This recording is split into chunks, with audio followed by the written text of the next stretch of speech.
গলা ভাঙবো আমার হাইবে আমার যে লেকচার দিই সারাদিন কেন স্যারের গলা ভাঙে না? একটা না 6টা ক্লাস করতে হবে প্রতিদিন। কেন? পরীক্ষা চলতেছে তো আমাকে, বাচ্চা গেছেন কেন? সুতরাং আমরা একটু তাহলে পরীক্ষার পরে চলেন, অনেক রিল্যাক্সে আছি। তাহলে পরীক্ষার পরে চলেন আমরা নদী দিয়ে কোনো জায়গায় ঘুরতে যাই। নদী দিয়ে ঘুরতে যাবেন কই? নদীগুলি কি নদীর যে অবস্থা ওই যাবেন নদীতে ঘুরতে? যাই কোনো জায়গায় আশেপাশেই। নদীগুলি তো বেশিরভাগ শুকাই যাচ্ছে এর তো সুবিধা। নদীগুলো পানিতে আপনার নাব্যতা নাই বললেই চলে। ওইদিন আগে দেখলাম এই যে যাওয়ার পথে মেঘনা যাওয়ার পথে নদীর ওই যে সোনারগাঁয়ের মেঘনা, হ্যাঁ সোনাগাঁয়ের মেঘনা নদীর দুই পাশে এত পরিমাণে পলিমাটি। ছোপ ফালাইছে যে পাশ দিয়া ওই নদীগুলির স্রোত নষ্ট হয়ে গেছে। এটা কিন্তু শুধুমাত্র মেঘনার বিষয় না, এটা হলো সারা বাংলাদেশে দেখছে কি মেঘনা? শুধু বাংলাদেশে তো সারা এটা। বাংলাদেশে আপনার এই যে সোপ দিয়ে মাছের ছোপটা ব্যবহার করাতে দেখা গেছে নদীর নপাতা সংকীর্ণ তো হয়েছে গা। সংকীর্ণ না, আপনার তো সংকীর্ণ তো কত মাছের মানে এই বাঁশ দিয়ে দিয়ে করতেছে, পলিমাটিতে যাচ্ছে যেতেছে যেতেছে স্রোতের সাথে সাথে আটকে আটকে পলিতে জমতেছে। সবচেয়ে বড় এটা তো সোপের চেয়ে বেশি, এটা তো রাজনৈতিক কারণে, রাজনৈতিক একটা প্রভাব থেকে কারণে বা স্থানীয় প্রশাসনকে ম্যানেজ করার মাধ্যমে হয়। এর চেয়ে ভয়ঙ্কর বিষয় হইলো আপনার বিভিন্ন চর নদীগুলা দখল করে ফেলতেছে, দখল করে ফেলতেছে, দখল করে করে বিভিন্ন ব্যবসায়িকরা দখল করে আপনার এই নদীগুলারে ইন্ডাস্ট্রি করে বলতেছে। এরা আবার প্রশাসনকে ম্যানেজ করে, এই শিল্প বাণিজ্য এলাকা হইলে যে এলাকার লোকজন কাজ করতে পারবে। কিন্তু সবচেয়ে বড় বিষয় হইলো আমাদের সরকারের তো নিয়ম আছে যে নদী বা জলাশয় ভরাট করা যাবে না, কিন্তু ভরাট হয়ে যেত। কিন্তু একটা আছে না নদী গবেষণা ইনস্টিটিউট, হ্যাঁ, তারপর নদী রক্ষা কমিশন, অনেক কিছুই তো ওটা তো আছে। কাগজ কলমে। ওদের কাজ কাগজ কি? কলমে ওরা কোনো কাজ না, ওরা কোন রকম সরকারি ভাবে সুযোগ সুবিধা যখন দেওয়া হয় তখন সুবিধাগুলি নেয়, না আমি আদারওয়াইজ ভালো ওরা কথা কোনো ই করে না, আমি কার্যক্রম ওদের নাই কিছু। কিছু কাজ দেখছি আপনার ওই নদীর রক্ষা যারা কাজ করতেছে এরা কি করে সীমা নামে পিলার করছে। হ্যাঁ। পিলার এমন জায়গা হয়েছে দেখা গেছে বাড়ির ভিতরে পিলার গেছে, মানে নদীর জায়গা দখল করে নদীতে আয় পড়ছে। হ্যাঁ, এইভাবে যদি দখল করে থাকে এক সময় নদীগুলো সব শুকিয়ে যাবে। আর আরেকটা বিষয় দেখেন আপনি এই যে আমাদের যে পদ্মা ব্রিজ বা তিস্তা ব্রিজের কথা, যেটা তিস্তা ব্রিজে গেলাম কতদিন ওই যে আগে, আমরা আর যে গেলাম যে হ্যাঁ, ওইখানে আপনি তিস্তার ব্রিজের এই তিস্তার যে তিস্তা ব্যারাজটা দেখছেন, হ্যাঁ এই পাশ দিয়া পুরো শুকিয়ে গেছে, চর হয়ে গেছে। এটা চর হয়ে যেতেছে। আপনার এই শুধুমাত্র এই তিস্তা ব্যারাজটাই না, আমরা যে বলে যে ইন্ডিয়া থেকে পানি ছেড়ে দিলে সব ভাইসা যাইবো বা ইয়ে হয়ে যাইবো, আপনি চর পরে গেলে নদীর পানি ডুববো কোন দিক দিয়া? এটা যেতেছে আপনি পানি আটকে যাবে। মঙ্গার দেশ এমনি পানি নাই, তারপরে যদি আবার চর পরে যায় এই ব্যারেজে পানি ডুববো কোন দিক দিয়া? আমার জ্ঞান হওয়ার পরে কোন নদী ড্রেজিং হয়েছে আমার আমি মানে আশেপাশে দেখি না, এরকম মনে পড়ে না আমার। আওয়ামী লীগ সরকারের সময় শুনছিলাম খান সাহেব যখন নমন্ত্রী ছিল নমন ছিল তখন খুব বড় বড় গলা করতেছিল। সেই স্বাধীনতার পরে আমরা দুইটা ড্রেজার কিনছি। ড্রেজার কিনছি, কিন্তু ড্রেজার দুইটা কোথায় আছে বা কয়টা নদী খনন করছে বা কোন নদী খনন করছে এরকম কিছু শুনছেন? না তুমি কোনো সময় শুনছো? না কোনো কিছু আমরা কেউ শুনি না। বালু তোলে, পদ্মা ব্রিজে গেলে দেখবেন পদ্মা ব্রিজের নিচে অসংখ্য চর পড়ে রয়েছে, পদ্মা মরে গেছে। আপনি পদ্মা মরার আগে আপনি যমুনা সেতুতে যান। আর যমুনা আমি তার যমুনা শেষ, তুমি তো গেছো, যমুনা শেষ। আমাদের বাড়িতে রাস্তায় দিকে যাও, যমুনার নিচে ঘরবাড়ি ঘরবাড়ি, ঘরবাড়ি ঘরবাড়ি মানে এটা যে নদী যে কল্পনা করা যায় বা কেউ ওখানে বলতে দূরে পারে? চর করছে। ঘরবাড়ি হ্যাঁ, চর উঠছে, পানি দূরে গিয়া চর পড়ে গেছে পুরো ঘুরে দুই সাইডে। আমরা পদ্মা ব্রিজ গেলাম না, পদ্মার নিচে তো চর করে দিচ্ছে। হ্যাঁ, ওখানে মানুষ জেলেরা বা ঘর বানায় বর্ষা সিজনে পানি আসে না। না বর্ষা সিজন ডুবে যায়, বর্ষার সময় ডুবে যায়। আপনার এইটা যমুনা মানে যমুনা নদী কিন্তু শেষ শেষ শেষ, যমুনা শেষ। সেম এখন আমরা পদ্মাও যাইতেছে। আপনি আরেকটা জিনিস খেয়াল করেন, ওই যে আমাদের যে ফারাক্কা ব্যারেজটা করছে, এই ফারাক্কা ব্যারেজের পরে যে নদীটা আছে, এই নদীটা যদি খনন করে চ্যানেলটা ঠিক রাখতো তাহলে ওভারফ্লো হয়ে বন্যা হইতো এরকমটা মনে হয় না। আমাদের যত নদী আছে, এই যে অতি বন্যার কারণ কি, অকালে বন্যা হয় আমাদের। এই যে ইন্ডিয়ার বৃষ্টির পানিগুলো ওরা তো অনেক উঁচা, এই মেঘালয় আমাদের সমতল থেকে প্রায় 2000 ফিট উঁচা, মিনিমাম 2000 ফিট। তো ওইখানে বৃষ্টি হলে বন্যার পানি নিচের নামবে স্বাভাবিক, বৃষ্টির পানি। তো ওই পানিগুলো যে নদী দিয়ে আসে, এই নদীগুলো ড্রেজিং হয়েছে, একটা নদীও হয়নি। আপনারা যদি সরার সহজে জায়গা বন্যা না হয়ে যায় পায়, আমাদের দেশে। আপনি দেখেন এই ব্রহ্মপুত্র নদীর পানি বা পদ্মা নদীর পানি, তিনটা নদীর পানি বাংলাদেশের তিন দিকে ঢুকে এসে ওই যে গোয়ালন্দের কাছে এটা তিনটা নদীর মুখ মিলছে। এইখানে বন্যার সময় ওভারফ্লো হবেই, কারণ ঢুকছে তিনটা মুখ দিয়া, বের হইতে গিয়ে একটা চিপা মুখ, বন্যা তো স্বাভাবিক হইবই। এগুলো ড্রেসিং না করলে তো, খনন না করলে এই বাংলাদেশের বন্যা, হ্যাঁ নাব্যতা বৃদ্ধি না করতে পারলে আপনি দেখেন হবেই। এই নদীর উপরে কত মানুষের জীবিকা জীবিকা, হ্যাঁ। অনেক মানুষ এক সময় নদী পথে সবচেয়ে ভাবে জনপ্রিয় ছিল বা যাতায়াত ব্যবস্থা ছিল। এখনো আছে, মানে পণ্য পরিবহন তো সহজ এবং আগের মতো সুলভ কি মূল্যে আছে? নদীতে হয়। আপনার পণ্য পরিবহন বরিশাল থেকে এখনো যাতায়াত করে। হুম। এই লঞ্চ দিয়ে মানুষ এই যে ডাব ধরেন, তরমুজ, হ্যাঁ তরমুজ, যত ফল ফ্রুট ট্রাকে আই না, এমনিতে আপনার পোষায় না, ট্রাকে আইনা পোষায় না, পোষায় না। অনেক ব্যয়বহুল। নদী পথে তো ভাড়া খরচ কম। আপনার যাতায়াত ব্যবস্থা ভালো হয়ে যে করতে অনেক জায়গায় শর্টকাট চলে যাওয়া যায়। বরিশালের মানুষ হয়তো এই রাস্তা পদ্মা সেতু হয়ে যাওয়ার কারণে হয়তো 4 ঘন্টা 5 ঘন্টা চলে যেতে যায়, পারে। কিন্তু স্বাস্থ্যকর বা আনন্দদায়ক জার্নি টানি আমরা কিন্তু আসলে জার্নিটাকে আমরা বরিশালের লঞ্চে যাওয়াটা ওই কি বলবো না, ঐতিহ্য বলবো না, বা ঘুরতে যাওয়ার বিষয়টা জানি না, just ওভারঅল মিলাইয়েই তোমার কমফোর্টেবল রিল্যাক্সে যারা যেতে চাই এটা। তো ওটার মধ্যে সবচেয়ে বড় বিষয় হলো মানুষের জীবিকাও অনেক এটার সাথে জড়িত আছে। হ্যাঁ স্বাভাবিক। আপনি কত মানুষ লঞ্চে চলাচল মানে লঞ্চে চাকরি করে, কত মানুষ মাছ ধরে খায়, মাছ বিক্রি বড়শি দিয়ে ধরুক আর জাল ছেলে দিয়ে থেকে ধরুক। শুরু করে মাছ বিক্রি করে। নদী হলো দেশের প্রাণ হিসাবে। আপনার এইখানে কত মানুষ নৌকা চালায়, কত মানুষ ট্রলার চালায়, কত মানুষ কত ভাবে কত কিছু করে, এটা নদীর উপর নির্ভর করতেছে। নদীর পানি কৃষি কাজে ব্যবহৃত হয়, সবচেয়ে বড় মানে বড় একটা প্লাস এর মধ্যে। পয়েন্ট। এখন যদি যে জায়গা থেকে ধরেন উত্তরবঙ্গ এমনি মঙ্গার দেশ, সেই মঙ্গার দেশের মধ্যে যদি পানি যদি না থাকে পরবর্তীতে, সেই পানি না থাকলে শুকিয়ে গেলে তারা আবার ডিপে থেকে পানি আনতে হবে। চাষবাস হবে না, তারপর আবার ডিপের পানি কিন্তু থাকবে, এটা কিন্তু পানির লেয়ার কিন্তু নিচে নামছে। লেয়ার নিচের দিকে নামতেছে আস্তে আস্তে। নদী শুকিয়ে যাওয়া মানে পানির লেয়ার দিকে চলে যাওয়া। লেয়ার নিচে চলে যাওয়া। আপনার হাজারিবাগ আছে না, ট্যানারি শিল্পের যে 37টা জামা কারখানা, ঢাকা যত বর্জ্য সব বুড়িগঙ্গায় পড়ছে। এই বুড়িগঙ্গা আপনার যে ঢাকা একেবারে এই পর্যন্ত, এই যে পাগলা মোড় পর্যন্ত এই বুড়িগঙ্গার মধ্যে কোনো মাছ নাই, শাকার মাছ নাই। কেন না? সব মাছ। এই নদীগুলো বিলুপ্ত সময় হয়ে গেছে, মাছে মরে ভরপুর গেছে। ছিল। তারপর ঢাকার শহরে প্রায় 1200 টন ময়লা প্রতিদিন এই বুড়িগঙ্গার মধ্যে ছড়ে। এই ময়লা শোধনাগার নাই আমাদের। এরপরে এই গত কয়েক বছর আগে আপনার এই বুড়িগঙ্গার পলিথিন, প্রায় 30 মিটার পলিথিনের স্তর, এটা ক্লিন করার জন্য চায়না একটা কন্ট্রাকশন কোম্পানি কন্ট্রাক্ট নিছিল, ওরা পারে নাই, পরে সেনাবাহিনীর সহায়তায় কিছু জায়গায় ক্লিন করছে। মানে এত পরিমাণে পলিথিন নদীর নিচে পড়ে রয়েছে, ময়লা। এক মুখ এটা শুধু এইটা। এই তারপরে আপনি শীতলক্ষার কথা যদি আসি, হ্যাঁ, শীতলক্ষা শীতলক্ষা পেলেও আপনার চারদিকে সিদ্ধিরগঞ্জে যে পাওয়ার স্টেশন আছে, এখান থেকে গরম পানি নামে প্রায় 10 কিলোমিটার এর মধ্যে, কোনো জলজ উদ্ভিদ নাই পানির গরমের কারণে। কাঠফলা সব মরে গেছে। হ্যাঁ। তারপরে আপনার এই যে বিসিকের কথা যদি আমরা বিসিকে, হ্যাঁ হ্যাঁ এখানে প্রায় 200-র মতো গার্মেন্টস আছে। এই গার্মেন্টস গুলো ডাইং হয়, ডাইং এর পানিগুলো ডিরেক্ট ময়লা পানিগুলো খালে নামে। কল্যাণী খাল ভরে গেছে, এদিক দিয়ে এই বিসিকের ময়লা পানি নামে উপজেলা অফিস বুড়িগঙ্গা জলেশ্বরীর মধ্যে নষ্ট করে ফেলাইছে। শীতলক্ষা শুদ্ধ আসছে। আমরা এক সময় এই খালগুলিতে বেশ মাছ পাইতাম। আপনি বাটা কোম্পানির মাঠের পাশে যে খালটা ছিল, হ্যাঁ, খালে অনেক মাছ পাইতাম অনেক, বাট এখন একটা ব্যাঙ অনেক পানির মধ্যে, এত ময়লা পানি যে আপনি যদি কোনোদিন ডিগ্রি চর বা পাটা কোম্পানি থেকে যান, উপর থেকে আপনি গন্ধ পাবেন, ময়লা গন্ধ পানি। পাওয়া যায়, হ্যাঁ। এত বিশ্রী ফ্রিজের অবস্থা। উপর কেন ওই যে থেকে আমরা গন্ধ একটা পাওয়া আমরা যে খাল হ্যাঁ। পাড়িতাম যে হ্যাঁ। ওই ইয়ের খালটা কি জানি বাঁশের খালটা, বাঁশের যাওয়ার খালটা সময় খুঁজে দেওয়া ওইটাতে মানে উপর কি থেকে, ভয়ঙ্কর হ্যাঁ। অবস্থা। মস্ত একটু পানিটা নড়াচড়া হইলেই গন্ধ পাওয়া যায় বিশ্রী উপর গন্ধ। থেকে। আপনি শীতলক্ষায় যান আপনি না, এই যে ট্রলারটা যখন চলে হুম। পিছন দিয়ে যখন হ্যাঁ, ইঞ্জিনটা ঘোরে এই ঘুরে শীতলক্ষায় যাওয়ার আমরা ছোটবেলায় হাটে যাইতাম, এইটা এই ডগে সোনাকান্দা হাটে।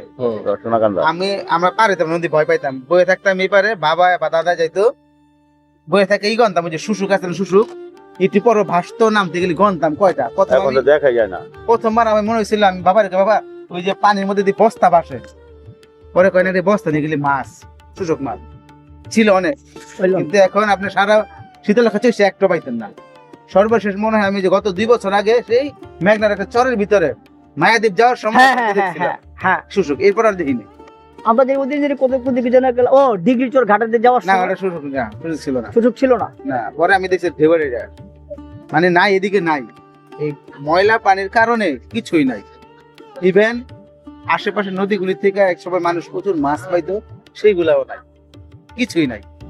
এই নদীগুলো অনেক, আপনি নদীর পাড়টা গেলে দেখবেন যে খালি নদী ভরতেছে আর সামনে বাড়তেছে, এবং যারা নদীর পাড়ের বাসিন্দা এরাও চায় নদী মরে থাকবে, তাকে জায়গা পারবো, তাই না? দখল, নদী এরাও এটা দখল। চায়। কেউ কেউ এটা খনন করুক, ড্রেজিং করুক, এটা এরা চায় চায় না। না। এইটা এই ঠিক এই ঘটনাটা বিজন ভাই আসেন ওর নাম না কে? আমি কুমিল্লা গেছি, আমার একটা গ্রামে গেছি, ঠিক একই অবস্থা। আপনি যে কথাটা বললেন না, ওই এলাকার লোক, আমি বললাম আপনাদের নদীটা ই করলে যেদিন করে শুনতে ই করে মানুষের নাব্যতা ফিরে গ্রাম পাওয়া যায়। দেখতে আসবে। হ্যাঁ। আপনারা এখানে আপনাদের এখানে বেরিবাদ হইব, এটা ইয়ের মতো স্পট তৈরি করে, যেটা সারা বছর আপনারা এখান থেকে বিজনেস করতে পারবেন। তবে আমাকে দরকার নাই, চিন্তা নদীটা বইরা যাক। নদী বললে কি হইব আমি কিন্তু বুঝি নাই যে তারা কি বলতেছে। নদীটা বললে কি হইব, নদী বলে আমাদের জায়গা বড় হইব, আদের সেন্স। জায়গা বড় করবো, হ্যাঁ। নিজে যার যার কিন্তু সুবিধা। পরিবেশে যে বলাৎকার হয়ে গেছে খবর নাই। নদী কেন্দ্রিক মানুষের জীবন আসলে শুধু জীবনের বিষয় না, এই বিশাল যা। শুধু জীবনের বিষয় না, বিষয়টা হইলো যে পরিবেশের তো শেষ হয়ে এই যে যেতেছে। না। আব্দুল্লাহ।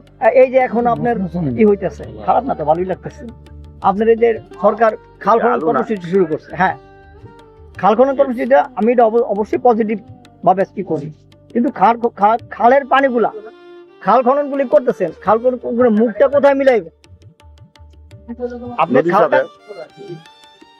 নদীর সাথে মিলাইবেন, হুম। খালগুলি খনন করার পাশাপাশি নদীগুলাকে ই করতে হবে, ড্রেজিং করানো উচিত। নাব্যতা দূর করতে হবে। ড্রেজিং করতে হবে, কারণ সারা বাংলাদেশের নদীর নাব্যতা বৃদ্ধি করতে, নাব্যতা বৃদ্ধি করতে হবে, ড্রেজিং করতে হবে। ড্রেজিং করতে। ড্রেজিং করতে হবে না, ড্রেজিং করে খাল খননের পাশাপাশি আমি মনে করি সরকারের পরের ধাপটাই হওয়া উচিত। এটা সাথে সাথেই দাপ হওয়া উচিত নদী। হ্যাঁ হ্যাঁ হ্যাঁ, এটা স্যার আপনি বলেন তো, আপনার কাছে আমি জানতে চাই, এটা আমার ব্যক্তিগত জানতে চাও, জানি না ওনারা কি, আমার এই যে একজন শিক্ষক হিসাবে আপনার কি মত এই নদীর নাব্যতা ফেরাইতে হইলে কি কি করণীয়? অবশ্যই ড্রেজিং করতে হবে। ড্রেজিং না করলে তো এই নদীটা ই করবে না, নাব্যতা ফিরে পাইতো না। ঠিক আছে? আর নদী ধরেন আমরা সরকারকে সুপারিশ করতেছি, হুম কারণ আপনি যে দেশের সাধারণ জনগণ হিসাবে হুম আপনি সরকারের কাছে কি পরামর্শ দিবেন? পত্রপত্রিকার মাধ্যমে এটা বারবার লেখলো, কলাম যেটা কলাম বলে, কলামে বারবার চাইলে অবশ্যই এটা সরকারের দৃষ্টি নজর হইব। না না, আমি কিন্তু আপনাদের বলতেছি যে প্রচার ওটা বিষয় না, বিষয়টা হলো যে মানে কি কি করণীয় সরকারের কাছে। অভিযান ভাই এদিকে আসেন। কি কি করেন এগুলো তো আমি তো মনে করি বেশি হয়ে যেত। আচ্ছা আপনি বলেন, আমার সেখানকার বইতে তখন আমরা আলোচনা করলাম নিজেদের জানার জন্য, এবার আপনি বলেন। অবশ্যই যে সরকার যে একটা উদ্যোগ নিচ্ছে যে প্রত্যেকটা মহল্লায় বা প্রত্যেকটা এরিয়ার মধ্যে একটা করে ওই যে খাল খনন করার একটা উদ্যোগ নিচ্ছে, যে খাল খননের পাশাপাশি অবশ্যই উচিত সরকারের যে নদীর নাব্যতা ফিরিয়ে আনার জন্য। কারণ নদী, করণীয়? হ্যাঁ অবশ্যই এই যে খনন করতে হবে, নদী খনন করতে হইব। নদী খনন এই যে খাল খনন করার প্রধান লক্ষ্যই থাকতে হইব নদী খনন। তো নদী খনন করলেই তাহলেই আবার এই খালের ফিরে আসবো, জৈবন ফিরে আসবো এবং নদীরও জৈবন ফিরে আসবো। তো এই জন্য অবশ্যই উচিত সরকারের যে নদীর খননের ব্যাপারে একটা বিশেষ দৃষ্টি দেওয়া। আমার হইলো যে প্রথমত আমরা যে খাল খনন করবো, এটার উদ্দেশ্যটা কি? যদি উদ্দেশ্য ইরিগেশন হয়, তো সেক্ষেত্রে এই প্রেসিডেন্ট জিয়াউর রহমান সাহেব তো বাংলাদেশে খাল খননের পথিকৃৎ বলা যায়, এবং উনি প্রয়োজন জেনে মনে করছে এটা খাল খনন করছে অনেক। কিন্তু এখন আমার মনে হয় এদিকে যে জিয়াউর রহমানের যে খাল খনন কর্মসূচি ছিল, ওই কর্মসূচিটাকে আবার এদিকে মডিফাই করা, যে কোন জায়গায় করা হয়েছিল সেইগুলি আদৌ আছে কিনা, বা সেগুলোর মানে ঠিক আছে কিনা, নাইপথ আছে কিনা, হ্যাঁ এইদিকে কেন দিতে হইব। এইগুলি ওভারকাম করার পরে তারপরে আর কোথায় প্রয়োজন হইতে পারে সে নতুন প্রকল্প নেওয়া উচিত। এবং পর্যায়ে এই যে সরকারের নিজেরও উচিত আর জ্বালা ইউনিয়ন প্রত্যেকটা পর্যায়ে। নেতারা প্রভাবশালী নেতারা যেন কোনোভাবেই খাল এবং নদী দখল ভাই করে না এগুলি রাখে। আপনি বললেও লাভ হইব না। আর একটা বিষয় এটা হইলো স্থানীয় পর্যায়ের প্রশাসনের লোকেরা প্রভাব খাটাবে যারা- আমাদের প্রজন্মে। এই যে নদী খেকো হ্যাঁ হ্যাঁ যারা নদী খাইতেছে এটা বন্ধ করতে হইবে, পরিকল্পিত ড্রেজিং করাইতে হইব, তারপরে নদীর নাব্যতা ফিরে আনতে হবে। আর হইলো নদীর যে পানিগুলো আমরা ডাইং করছি, পাতালে পানি ডাইং করে নদীটা নষ্ট করতেছি, এটা করা যাবে না। নদীর পানি দিয়ে ডাইং করবো, নদীতে পানি আবার সাদার মতো ফিরাই দিব। হ্যাঁ এইটা যদি হয় এটা তাহলে কিন্তু সেক্ষেত্রে প্রত্যেকটা ওয়ার্ল্ডে এগুলো আছে। হ্যাঁ শুধু এটা বাংলাদেশেরই বাংলাদেশের রুলস অনুযায়ী কিন্তু এটা আছে, বাংলাদেশেও কিন্তু এটা আছে, এই রুলস বাংলাদেশেও কিন্তু রুলস আছে। আছে কিন্তু কার্যকর করা হয় না। তারা এটা যারা- কিছু কিছু কিছু ফ্যাক্টরিতে করে, এটা বাকিরা করে না। যারা কার্যকরী করার দায়িত্বে নিয়োজিত তাদেরকে মনিটরিং আরো বাড়াইতে হবে। ভাই কেন? এদেরকে পয়সা দিলে কিনতে পাওয়া যায়। না তা সবাই তো আরো সৎ না, কিছু তো সৎ মানুষ থাকবে এর মধ্যে। এটা করণ যায় না কলকারখানার পানি যাতে নদীতে সব না মানুষ মিশে এই যারা ব্যবস্থা না না করা। আপনি রিসাইকেল করার জন্য রিসাইকেল কইরা ছাড়তে অনেকগুলা বাংলাদেশের সেক্টর অনেক প্রতিষ্ঠানে আছে, যেমন আমাদের নারায়ণগঞ্জে অনেক প্রতিষ্ঠানে আছে। আছে কিন্তু কার্যকরী নাই। বেসিক অনেক গার্মেন্টস এর আছে, হ্যাঁ ওয়াটার ট্রিটমেন্ট না, প্ল্যান্ট, না না আমি না, না, না, আমি নিজে ব্যয়বহুল, করতে দিচ্ছি। ওয়াটার ট্রিটমেন্ট অনেক প্ল্যান্ট হ্যাঁ, 60-70 লাখ টাকা খরচ হয়। ভাই, যেগুলো অনেকে খরচ করে না, ওই যে করছে। করছে বাট তারা ইউজ করছে না। যাদের আছে তারাও সঠিকভাবে use করে ইউজ না। করে না। তারা কি করে ওই যে যারা ইয়ারা আছে এই ব্যাপারে যারা অভিযোগ দিলে পরিবার দপ্তর থেকে যায়, যাইয়া ভিতরে তারা অফিসে বইয়া কিন্তু- কথাবার্তা বইলা আবার চলে আসে। তাদের কিছু দিয়া দেয় তার চলে আসে। দেয় কিনা জানি না, কিন্তু কথাবার্তা দেয় তো অবশ্যই। সেটিং হয়ে দেওয়া যায়। ছাড়া না তো দিলে setting না হয় না। দিলে ভাই না দিলে তো হয় না। setting হয় না। আমি আমার একটা কথা বলতে চাচ্ছিলাম এখানে, সেটা হলো আমার বাড়ি হচ্ছে রাজশাহীতে সারদা পুলিশ একাডেমির পাশে চারঘাট, ওটার পাশ দিয়ে বয়ে গেছে পদ্মা নদী, ওই পার ইন্ডিয়া এপার বাংলাদেশ। পদ্মা নদী থেকে যে পানিটা একটা বড়াল নদীতে আসে, আমাদের একদম বাড়ির পাশে হচ্ছে বড়াল নদী, পদ্মাটা যদি এদিকে হয় বড়াল নদীটা এইদিকে আসছে। পদ্মার শাখা বড়। এইখান থেকে, হ্যাঁ শাখা, এইখান থেকে যে পানিটা বড়ালে ঢুকে ওই মুখে বালু, আরো দিবে বালু বিক্রি করে যারা, না থাকবো অসুবিধা নেই। ওই বালু মহল করেছে ওই জায়গাটা, এই মুখটা আটকায় দিছে। মানে সামান্য একটু জায়গা খোলা, বালু মানে এই বালুটা যদি এই দিক থেকে যদি পানিটা আসতে পারতো, যে একটা ফ্লো আসতো, পানিটাকে বালু মহল করার কারণে পানিটা এই দিক দিয়ে এসে সামান্য গতিতে আসার কারণে এদিকে স্লো গতিতে আসে। এবং এইখানে যে বড়ালটা সেটা মরে গেছে প্রায়, প্রথমত বড়ালটা মরে গেছে। এবং আমরা দেখেছি বড়াল নদীর পাশ দিয়ে খাল গেছে কিছু, এই খাল থেকে পানি সেচে জমিরা, কৃষকরা জমিতে পানি দিত, আমরা ছোটবেলায় দেখেছি। এখন দেখা গেছে এই খালগুলোর পাশে, ওই পাশে কিছু বাড়ি, এই পাশে কিছু বাড়ি, আসা যাওয়ার জন্য কোনো ব্রিজ নাই। ওরা পরবর্তীতে একটা পর্যায়ে এসে ওই খালের মাঝখানে রাস্তা করে ফেলছে মাটি দিয়ে। খালগুলো একেবারে পুরা ভরা পুরা ভরাট না, মানে এখানে একটু গর্তের মতো, মানে খালের মতো আছে, এদিকে আটকা, ড্রেন ড্রেন এদিকে ড্রেন, রাইট, ড্রেন রাখছে, নদীগুলো এই ড্রেন জায়গাগুলো আটকে গেছে। এইখানে আবার করে কি, যেমন আমার জমিটার পাশে সামনে একটু খাল আছে বা ড্রেনের মতো আছে, ওইখানে কলা গাছ লাগাইছে, ওই জায়গার মধ্যে কিছু আবাদ টাবাদ করে, ওইখানে এই পর্যায়ে পুরাটা দখল হয়ে নদী শেষ। তোমার এই যে চট যেগুলি আছে না, তুমি যেটা বললা যে ওই বালুটা, আমি না সেখানে কয়েকদিন ধরে আলোচনা করছিলাম, বালু মহল যদি দিতে হয় আপনি চর দিয়ে দাও না। আমি হ্যাঁ সরকার গর্ত দিচ্ছে না, ওরা এই জায়গাটাতে এমন ভাবে করছে ওই যে গাড়িগুলো যাতায়াতে তাদের সুবিধা হচ্ছে। না না আমার এটার জন্য ঠিক আছে। এই জায়গাটা না, আটকাচ্ছে। সর- এটা আমি যদি তোমার- করা যায়, আমি তোমার বলতেছি যেটা সরকারের মাধ্যমে তুমি বালু মহল দিবা, নদী থেকে পানি বালু তুলতে পারবে না, চর কেটে নিয়ে যাও। আরেকটা বিষয় শোনেন, এই দিঘির পাড়ে একটা জায়গা ছিল ঘোড়াদৌ, হ্যাঁ হ্যাঁ হ্যাঁ, আমরা এটা ওইখানে আমরা অনেকবার গেছি অনেকবার গেছি এবং মুন্সিগঞ্জ সুন্দর গ্রাম ছিল, রিসোর্ট ছিল, খুব ভালো ছিল জায়গাটা চরের মধ্যে। চরের মধ্যে। কিন্তু কি করছে, ক্ষমতার প্রভাব খাটাইয়া কিছু লোক কি করছে, মানে খারাপ বাসা হয়ে যাবে তো এটা ঠিক না বলা, আলাদা। মানে ভালো চামড়া খাইয়া গাও করছে আর কি, হ্যাঁ। ভালো জায়গাটা কাইটটা পুরা গ্রামটা ধ্বংস করে দিছে। কেন শুধু তো দিঘির পান না, আপনার ঘোড়াদৌড় যে একটা জায়গা ছিল, হ্যাঁ হ্যাঁ ঘোড়াদৌ নাই, ঘোড়া ওই তো মানে আমরা কিন্তু মাইলের পর মাইল দেখছিলাম, হ্যাঁ চড়া ছিল, মানে চর নাই। হাইটা যাইতে হ্যাঁ। আমরা লোকদের জিজ্ঞেস কত করতাম, সুন্দর একটা গ্রাম রিসোর্টটা ছিল। মনে আছে না, হ্যাঁ পদ্মা রিসোর্ট ছিল, হ্যাঁ পদ্মা রিসোর্টটা। মাইলের পর মাইল আমরা হাইটে গেছি, হাইটটা গেছি নাই, যারা জিজ্ঞেস করা আমরা কোথায়, নাই। ওই সামনে কিন্তু কিচ্ছু শেষ নাই, হয় নাই, না। শেষ। শেষ আর হয় না। শেষ ওই যে হয় না। নদী খাইয়া লাইছে আমরা বা চর ভাঙিয়া গেছে। গেছি 15 দিনে শেষ, হ্যাঁ জাস্ট 15 দিনে একটা চর নাই, গ্রামটাও শেষ, গ্রামে মসজিদ আছে, প্রাইমারি স্কুল আছে, কিচ্ছু নাই। কিচ্ছু নাই, লাস্টে আমরা গিয়ে দেখলাম 6 বা 7টা ঘোড়া। 6-7 টাকা। হ্যাঁ, এবং এটা সত্যি বড় গুলো, এটা মুন্সিগঞ্জে না হ্যাঁ এটা যদি কাটা হয়ে যাবো, আমার মনে হয় আমরা এই পরে যদি আবার যাই পাইতাম না গিয়া, পাই কিনা সন্দেহ আছে। আরেকটা রিসোর্ট আছে মুন্সিগঞ্জে, নাই নদীর কিনারে এটা নাই, কোনটা আপনি? নদীর ওই পার, নদীর ওই পার। না না, ওমুরা ওই যে ভাগ্যকুলের দিকে যাওয়ার সময় না আমি না, শুনছি হ্যাঁ, তো। চিনে না, ওই অন্যটা। আমরা যেটা বলছি সেটা হলো ঘোরাদু, ঘোরা দুধ এটা একটা থানা ছিল, থানার পাশেরটা এটা। যাক, অসুবিধা নাই, আমরা সরকারের দৃষ্টি আকর্ষণ করি, আমরা এটা দেখি কামনা সরকার কি উদ্যোগ নেয়।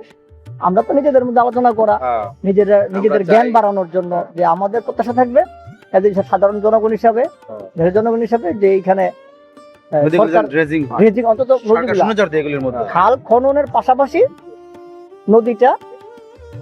নদীটাও ড্রেজিং করুক, কারণ যখন নদীর নাব্যতা বৃদ্ধি করতে হবে, এবং নদীর মাঝখানে পানিগুলো কি বাধাগ্রস্ত fresh যারা করুক। করছে পানিগুলোকে নদীতে এবং আসতে, খালে ময়লা আসতে, আবর্জনা কোনোভাবেই সে যেন বাধাগুলো ডাইরেক্ট আগে পানিগুলি বাতে বাতে যেমন নদীতে বাঙালি direct আছে ফেলা কথাটা, না হয়, এটা নদী যেমন যাতে মাছ কি থাকুক। কইরা যাই না হয় আমরা। ট্যানারি শিল্পর এটা ইয়ে হয়। ডাইং ট্যানারি শিল্প, মোট কথা একবারে ওই মেল ইন্ডাস্ট্রির বর্জ্যগুলো কলকারখানা যাতে ডাইরেক্ট ইয়ের মধ্যে নদীতে না চলে আসে। রিসাইকেলিং করা হয় পানিগুলি, এবং রিসাইকেলিং কইরা যাতে ছাড়লে রিসাইকেলিং কইরা তারপরে নদীতে ছাড়াও একটা ই করা উচিত। হ্যাঁ,